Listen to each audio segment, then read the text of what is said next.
Welcome students, class 8th के Honeydew book की poem on the grasshopper and cricket यानी कि टिड्डा और झिंगुर पर ये जो आपकी कविता है इसकी समरी और साथ ही आप लोगों के लिए very very most question answers और साथ ही हम आपके लिए लेकर आए हैं चैप्टर में आपके टेक्स्ट बुक में दिए हुए क्वेश्चन आंसर्स।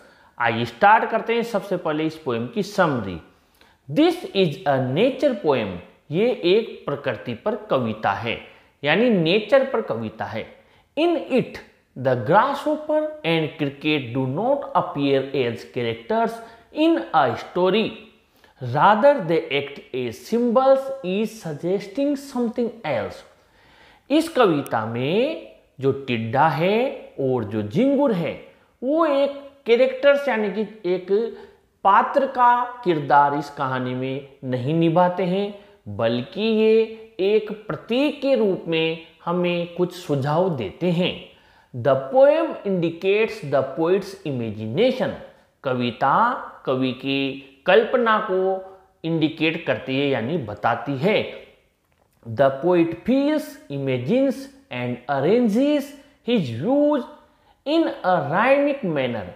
कवि महसूस करता है, कल्पना करता है और उसके विचारों को अरेंज करता है, व्यवस्थित करता है, हमें बताता है गीत के माध्यम से। The poetry of earth is not made of words. पृथ्वी की कविता शब्दों की बनी हुई नहीं है, but it is made of the chirping of birds in the trees. बल्कि ये पक्षियों की चहचहाट की बनी हुई है जो कि पेड़ों में हैं। The songs of grasshoppers and the crickets, और साथ ही झिंगुर और टिड्डे के गीत भी इसमें शामिल हैं। They sing joyfully without a long break. वे प्रसन्नता से गाते हैं बिना अंतराल के, बिना लंबे अंतराल के। The poem of earth is never dead. पृथ्वी की कविता कभी मरती नहीं है। When all the birds are faint with the hot sun, जब सभी पक्षी तेज धूप से फेंट हुए रहते हैं, बेहोश जैसे हुए रहते हैं, and hide in cooling trees, और ठंडे पेड़ों में जाकर छिप जाते हैं। The grasshopper takes the lead in summer luxury. उस समय भी जो टिड्डा होता है वो गर्मी में लक्सरी यानी विलासितापूर्ण जीवन जीता है, लीड करता है, उन सबको नेतृत्व करता है, सबसे आगे होता है। He rests it is beneath some pleasant weed. वो आराम करता है किसी प्लेजेंट यानी आरामदायक, वीड यानी घास पात के, बीनीथ यानी नीचे। The poetry of earth is never ceased. पृथ्वी की कविता कभी नेवर कभी नहीं होती है, सीज्ड यानी खत्म, एंड कभी समाप्त नहीं होती है। In the evenings of winter none is seen. सर्दी की शामों के समय कोई भी नजर नहीं आता है, क्योंकि सब अपने घरों में दुबक कर बैठ जाते हैं। पक्षी कीड़े मकोड़े सब छिप जाते हैं, सर्दी की वजह से सुरक्षित स्थान पर चले जाते हैं। And the silence prevails everywhere, और हर कहीं पर चारों तरफ, एवरीवेयर ऑल अराउंड, साइलेंस शांति प्रिवेल्स यानी छा जाती है। स्टिल वी कैन लिसन, फिर भी हम सुन सकते हैं। The cricket song from the stone, पत्थर के नीचे से फिर भी हम झिंगुर का गीत गाता हुआ हम झिंगुर को सुन सकते हैं कि उस समय भी झिंगुर अपना गीत गाता रहता है। कुल मिलाकर the message, theme, central idea, तीन अलग अलग क्वेश्चन आते हैं। मैंने तीनों का कॉमन बना दिया है। मैसेज आए तो मैसेज लिख देना, थीम आए विषय वस्तु तो विषय वस्तु लिख देना, और सेंट्रल आइडिया यानी केंद्रीय भाव आए तो केंद्रीय भाव लिख देना।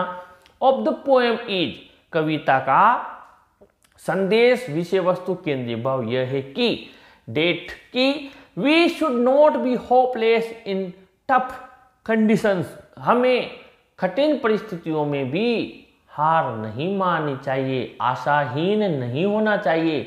इन क्राइसिस, संकट के समय, the persons with positive thoughts, वे व्यक्ति जो सकारात्मक सोच वाले होते हैं, नेवर डिवोइड ऑफ जॉय, वो कभी खुशियों से वंचित नहीं होते। डिवोइड ऑफ यानी वंचित होना, जॉय यानी आनंद, प्रसन्नता। दे आर ऑलवेज हैप्पी, बल्कि वे तो हमेशा प्रसन्न रहते हैं। Like the grasshopper and the cricket, टिड्डे और झिंगुर के समान वो हमेशा प्रसन्न रहते हैं।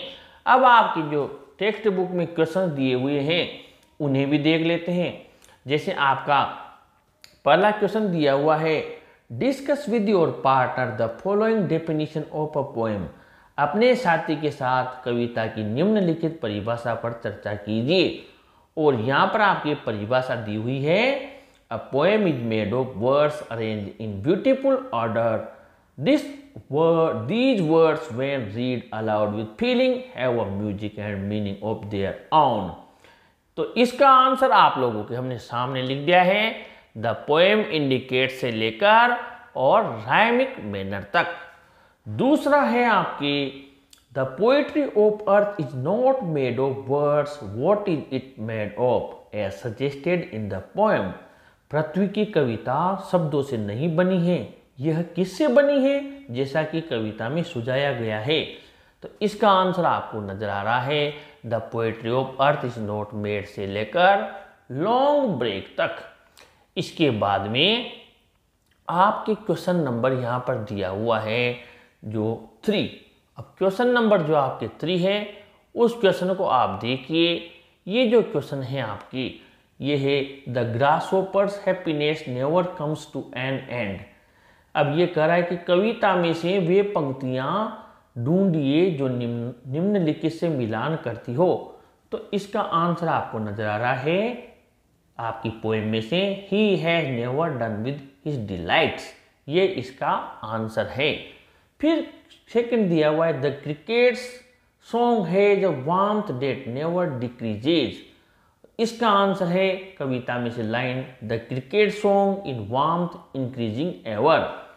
अब आपके क्वेश्चन नंबर 4 दिया हुआ है, which word in stanza 2 is the opposite in the meaning of the प्रोस्ट।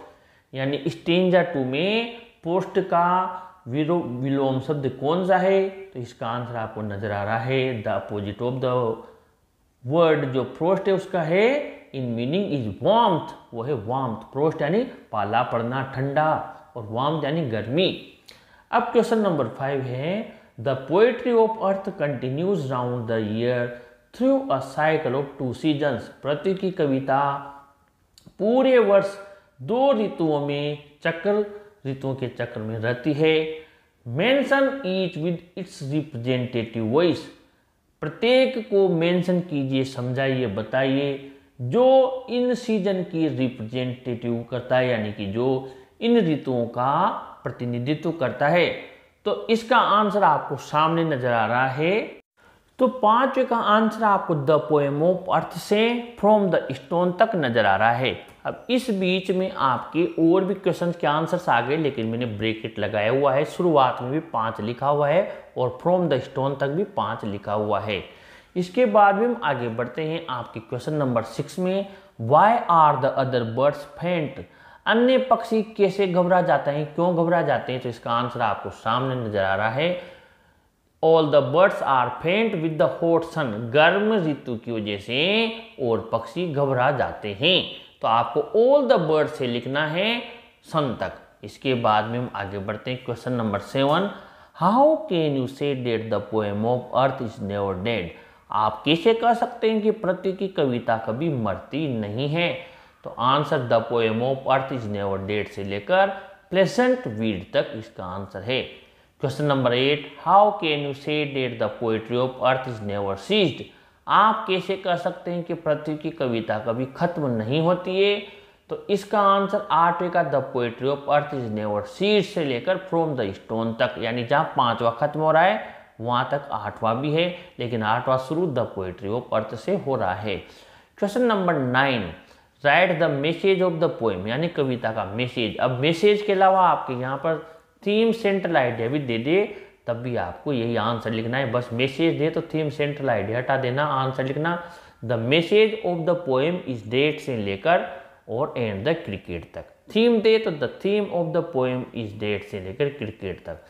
Central idea दिया तो the central idea of the poem a से लेकर क्रिकेट तक। तो आप समझ गए होंगे, हमने पूरी कोशिश की है शानदार तरीके से आपके लिए समरी और साथ ही इसके very very most additional questions और आपके बुक में दिए हुए इस चैप्टर के क्वेश्चन आंसर सॉल्व करने की।